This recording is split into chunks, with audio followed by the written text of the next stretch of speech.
7월 17일 말씀 묵상입니다. 기도합니다. 고마우신 하나님, 오늘도 말씀 앞에 서게 하시니 감사합니다. 주님, 오늘 말씀 속에서도 역사하여 주셔서 주님으로 인하여 힘을 얻고 소망을 갖게 하여 주시옵소서. 어려운 시기이지만 주님 안에 소망이 있음을 기억하게 하시고 언제나 주의 말씀 앞으로 나아와 하나님의 지혜를 구하는 우리가 되게 하여 주시옵소서.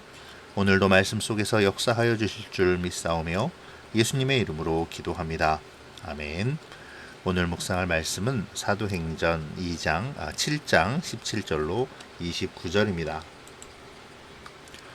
하나님이 아브라함에게 약속하신 때가 가까움에 이스라엘 백성이 애굽에서 번성하여 많아졌더니 요셉을 알지 못하는 새 임금이 애굽 왕위에 오르매 그가 우리 족속에게 교활한 방법을 써서 조상들을 괴롭게 하여 그 어린 아이들을 내버려 살지 못하게 하려 할세.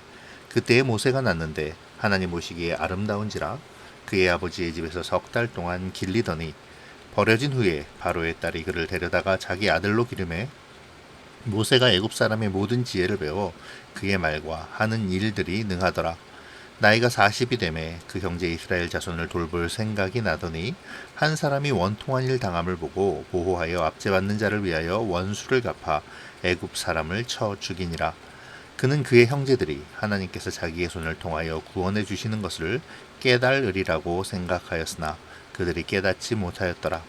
이튿날 이스라엘 사람끼리 싸울 때에 모세가 와서 화해시키려 하려 이르되 너희는 형제인데 어찌 서로 해치느냐 하니 그 동물을 해치는 사람이 모세를 밀어뜨려 이르되 누가 너를 관리와 재판장으로 우리 위에 세웠느냐 내가 어제는 애굽 사람을 죽임과 같이 또 나를 죽이려느냐 하니 모세가 이 말 때문에 도주하여 미디안 땅에서 나그네가 되어 거기서 아들 둘을 낳으니라.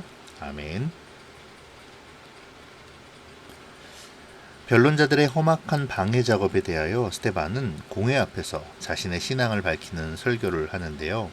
이 설교는 사도행전에서 가장 긴 설교이기도 하죠. 스데반의 이 긴 설교는 크게 두 가지로 나눌 수 있습니다. 2절에서 50절까지에서의 역사에 대한 설명과 51절에서 53절까지의 현실에 대한 적용이 그것입니다. 이미 어제 묵상을 통해 우리는 아브라함과 요셉에 관한 스데반의 역사적 내용에 대한 설교를 보았고요. 그 다음으로 오늘 살펴볼 본문은 모세에 관한 이야기입니다. 스데반은 앞선 아브라함과 요셉에 관한 설교보다 모세에 관한 설교를 월등히 길게 묘사하고 있는데요.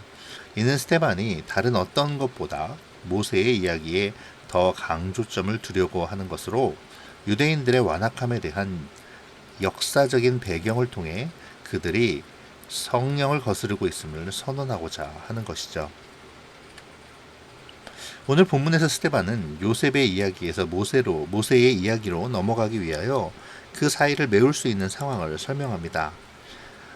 요셉이 죽고 난 후 이스라엘 백성이 애굽에서 번성하여 많아지고 요셉을 알지 못하는 새 임금이 왕이 올라 이스라엘 백성을 탄압하고 어린아이들을 죽인 사건들을 나열하며 모세의 등장이 단순한 등장이 아니라 하나님의 이스라엘을 향한 약속을 이루시기 위한 직접적인 간섭임을 드러내죠.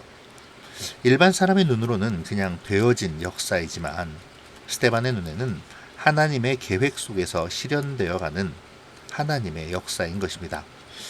이를 스데반은 하나님이 아브라함에게 약속하신 때가 가까우매 라는 말로 표현하죠. 하나님께서는 6절과 7절의 스데반의 말처럼 이 일을 이미 약속하셨었습니다. 여기서 우리가 묵상할 것이 있는데요. 그것은 역사를 어떻게 보는가 하는 것이죠. 일반 사람은 역사를 그저 되어지는 것으로 혹은 사람이 만들어가는 것으로 생각합니다. 하지만 그리스도인의 역사와는 달라야 하죠. 하나님의 백성은 하나님이 계획하시고 다스리시며 그 계획하신 뜻대로 이루어가심을 인정하며 신뢰해야 합니다. 이것이 그리스도인의 역사관이죠. 본문의 스데반이 하나님이 약속하신 때가 가까우매 라고 말한 것처럼 우리 역시 우리 앞에 놓인 삶의 역사가 하나님이 약속하신 때가 가까워옴에 대한 인식을 가져야 합니다.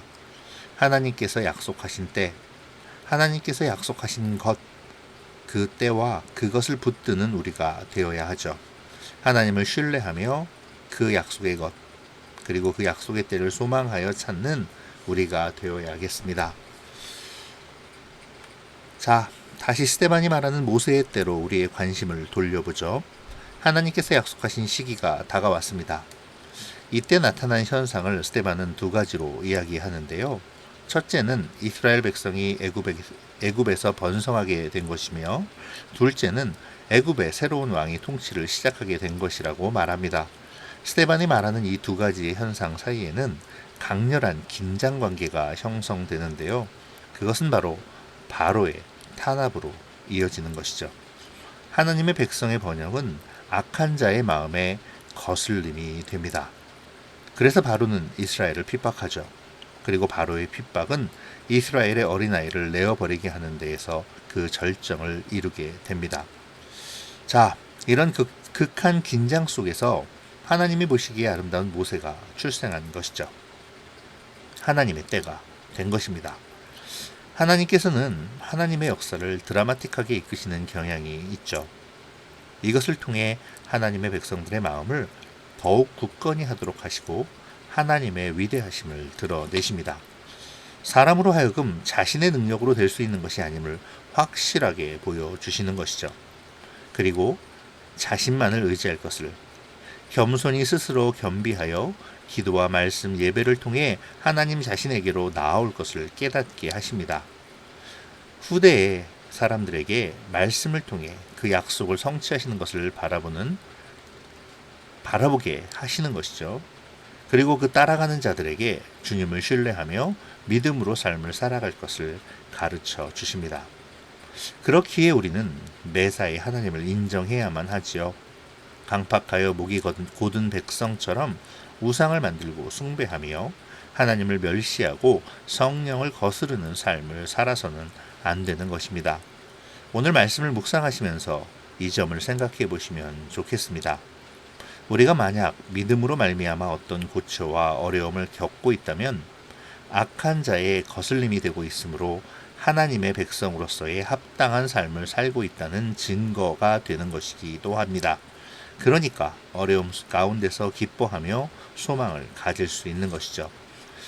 어려움 속에서도 약속을 지키는 하나님을 바라보고 소망을 갖는 우리가 되어야 합니다. 스데반은 설교에서 모세의 일생을 세 부분으로 나누어 설명합니다.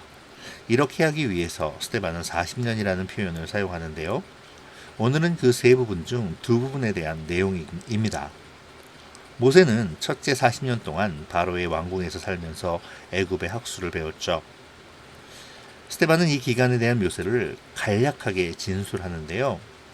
스데반이 모세의 첫째 40년보다 둘째, 셋째 40년을 더 중요하게 여겼기 때문입니다. 스데반이 모세의 둘째, 셋째 40년의 기간을 더 중요하게 생각한 이유는 그 두 기간이 이스라엘 백성이 모세를 대적한 기간이기 때문인데요. 스데반은 이 모세의 이야기를 통해 이스라엘의 대적과 불순종을 말하고자 하고 있기 때문이죠. 스데반은 모세의 둘째 40년에 관한 설명에서 두 가지의 사건을 진술합니다. 첫째는 이스라엘 사람을 위하여 애굽 사람을 쳐 죽인 사건이고, 둘째는 서로 싸우는 이스라엘 사람들을 화해시키려고 한 사건이죠. 이 두 가지의 사건 속에서 이스라엘 백성은 모세를 이해하지 못합니다.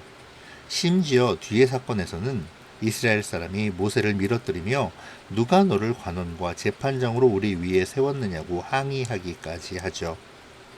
모세는 두 사건에서 다 같이 오해와 배척을 당했고, 이스라엘 백성들은 하나님이 구원하시고자 보낸 사람의 일을 알지 못하고 거부하며 배척했습니다. 그들은 그토록 하나님의 도우심을 구하며 울부짖었음에도 정작 하나님이 보내신 구원의 손길을 외면하여 버리는 어리석은 모습을 드러낸 것이죠. 스데반은 모세 시대의 이스라엘 백성을 말하므로 당시에 그리스도를 배척하고 십자가에 죽이고서도 그 잘못을 회개하지 않고 오히려 복음을 방해하는 유대인들을 고발하고 있는 것입니다.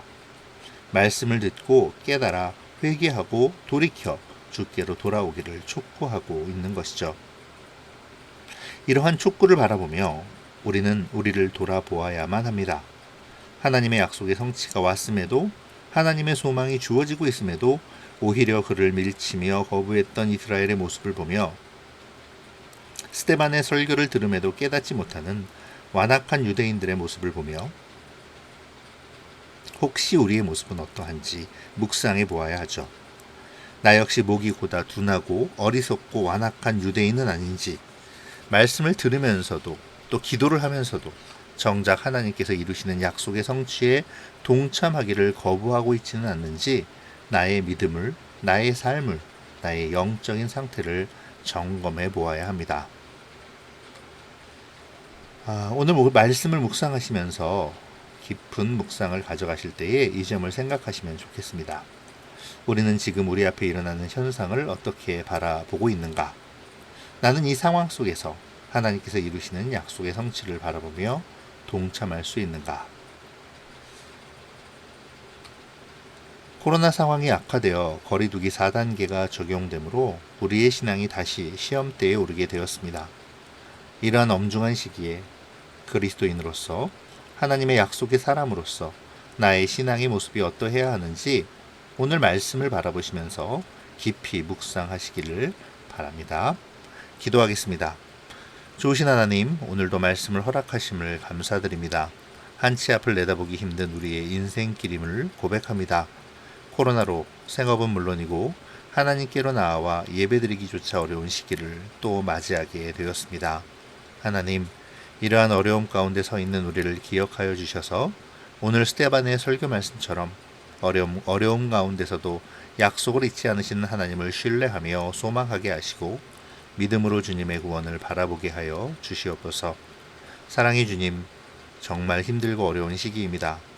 이러한 시기이지만 내가 하나님의 약속의 사람임을 기억하게 하시고 반드시 이루시는 주님의 구원을 바라보며 오늘의 믿음의 삶을 살아내는 주의 백성이 되게 하여 주시옵소서.